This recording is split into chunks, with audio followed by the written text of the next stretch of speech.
pray. I'll pray in Tagalog. Again, maraming salamat, Panginoon. Walang ibang may kontrol nito kundi Ikaw. Inatod mo kami dito para pangunahan ang panalangin at sagutin ito. At naniniwala kami, Ikaw na nagsimula nito, ang tatapos hanggang sa mabuo ang aming mga plano. Pagpalain mo ang aming kapatid. Huwag mo siyang pababayaan, Lord. Huwag bigyan mo siya ng talino. Ipakita mo na ikaw ang may control sa kanya. Ipakita mo, Panginoon.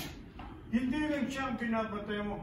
Lahat ng nagpapailalim sa kanya, lahat ng kanyang pamilya, Panginoon, huwag mo silang pababayaan. Para makita nila na ikaw ang nagsimula ng magandang bagay dito sa buhay niya. Muli, maraming salamat po, Panginoon. Alam ko, Panginoon, na hindi mo siya pababayaan.